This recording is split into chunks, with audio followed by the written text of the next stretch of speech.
Hey everyone, Chris here. I'm actually at my local Best Buy, and they have surprisingly the Samsung Galaxy S8 and S8 Plus for pre-order. So I'm here checking it out. Thought I'd give you my first impressions. So here we have the device in the midnight black color.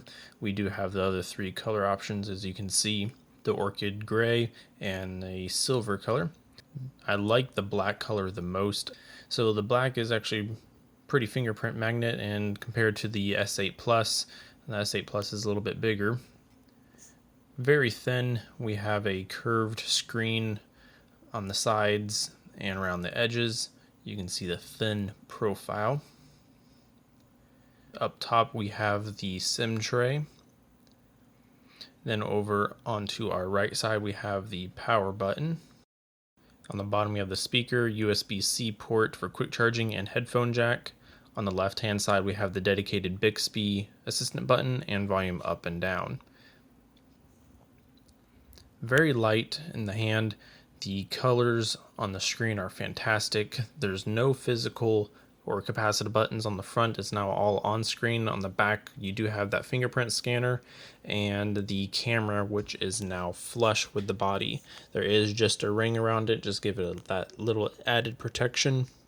The camera itself is going to be a 12 megapixel OIS. The viewing angles are fantastic. There's no real color shift. This is an AMOLED panel, of course, and you can see those rounded corners and along the edges itself. The curvature of the screen isn't as pronounced or as drastic as the S7 or S7 Edge, so it's more like the Note 7.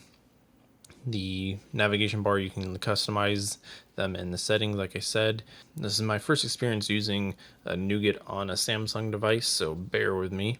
If we go down to About Phone, software information, you can see here that Android 7.0, and it looks like it is running a March security patch. So not 7.1 or 7.0.1. But we'll go into display. We can see we have different settings for the display options. The resolution by default, the phone is going to come with the HD, so 1080p, probably to save battery, but since this is a display model, they have it set to QHD. You're going to get the full range, full resolution, crisp text. So we have also icons, so you can actually set them to be uniform with a kind of like a rounded square, or you can just have just the icons itself. The Edge screen is here present, similar to the S7 Edge and the Note line. You have the different access to applications, contacts, things like that. And then now the navigation bar, you can change the color of it. So here on the black, I set it to black to match with the phone, which actually blends in very well.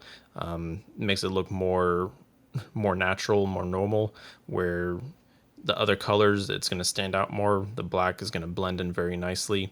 You can now move the back button over to the left where it should be, so that's a good change. That home button is going to be present wherever you are in the UI, any app. So if you're like, let's say in YouTube, even though the home button is not there, if you just press in that area, it's going to take you back home. It gives you a nice haptic feedback similar to the iPhone, iPhone 7, 7 Plus. It vibrates to kind of give you this indication that you're pressing it. It does come with Google Assistant and the Samsung Bixby, which is kind of strange. I don't know why they couldn't just give Google Assistant. But that Bixby button is a little annoying just from my handling. I've pressed it and wanting to press it several times itself.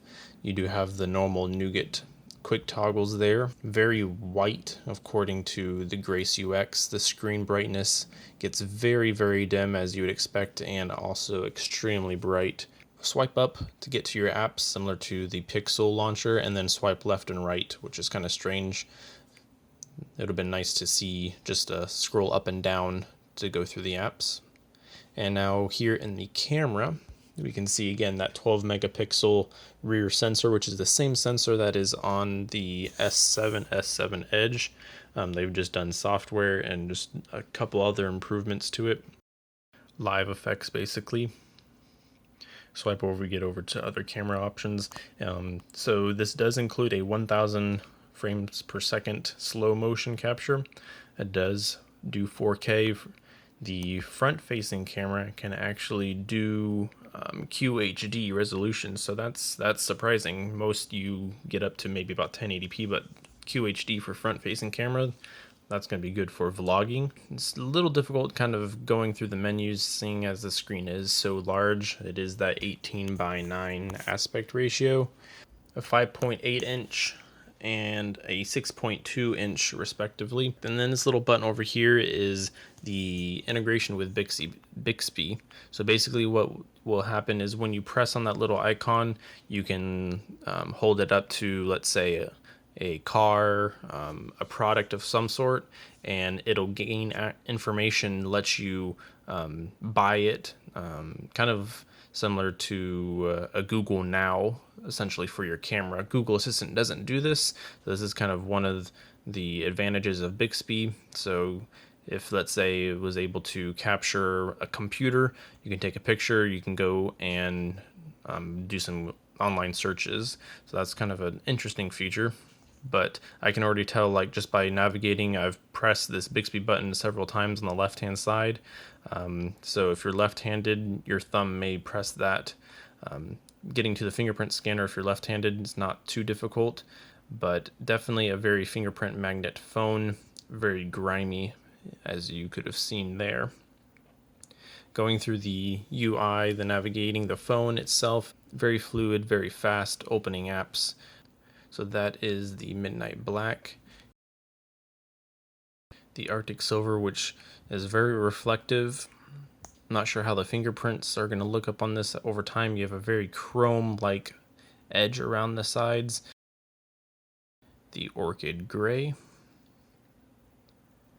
Orchid Gray is definitely a unique color. It's kind of like a mix between a gray, kind of like a purplish color. It's not as silver chrome around the edges. It's a slightly darker tint. And then you have the wireless charging cradle that they offer. So I really appreciate you guys for watching this video. Thanks for checking out my channel. This was just my first hands-on look of the S8. If you guys have any questions, feel free to leave them down below and I can do a follow-up video checking the phone out again and be able to answer any of your questions. If you liked the video, press the like button. Stay tuned for future content, and I will see you all in the next one. Take care.